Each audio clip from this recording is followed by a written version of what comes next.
करेल ना तो, सगळं करेल.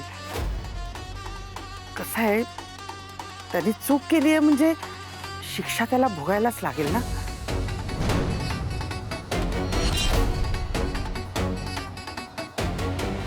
अगं रोहिणी, तुझं बाकी एक काम वाढलंय हा आता.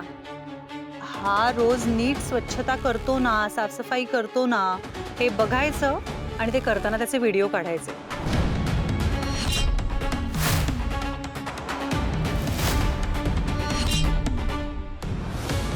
माझ्या फोनवर रोज पोहोचले पाहिजेत.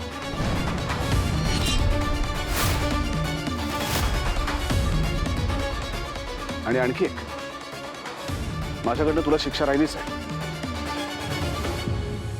अंशुमन, माझं ऑफिस ही एक अत्यंत पवित्र जागा आहे, पवित्र वास्तू आहे, जिकडे कितीतरी माणसं येतात, रोज काम करतात, मनापासून काम करतात, त्यांचं घर सांभाळतात, मुलांची शिक्षण करतात, आई वडिलांची आजारपणं करतात, उंच स्वप्न बघतात आणि ते त्याच वास्तूच्या आशीर्वादाने पूर्ण करतात. त्या वास्तूतलं पावित्र्य तू तुझ्या वागणुकीने घालवलंस अंशुमन.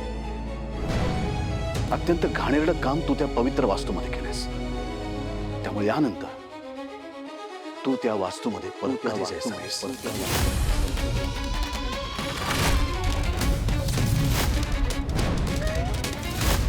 तू घरी थांबायचंस.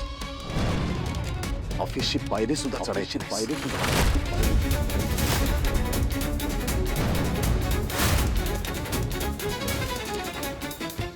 दादा प्लीज. माझा निर्णय झालाय अंशुमन आणि तो कधीच बदलणार नाही.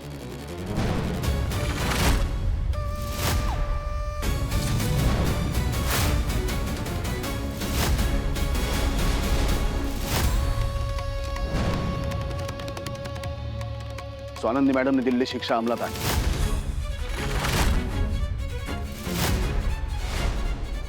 अंशुमन, या शिक्षेची अंमलबजावणी आजपासून झाली पाहिजे.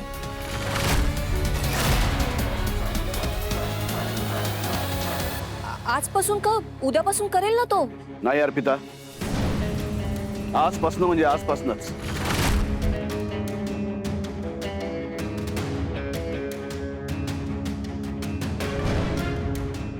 अंशुमन, झाडू हातात घ्या आधी. झाडूमुळे आपलं अख्खं घर स्वच्छ होत असतं. त्यामुळे स्वच्छता सुरू करण्याआधी झाडूला छान नीट पाया पडा, नमस्कार कर. करायची सुरुवात. गणपती बाप्पा मोरया.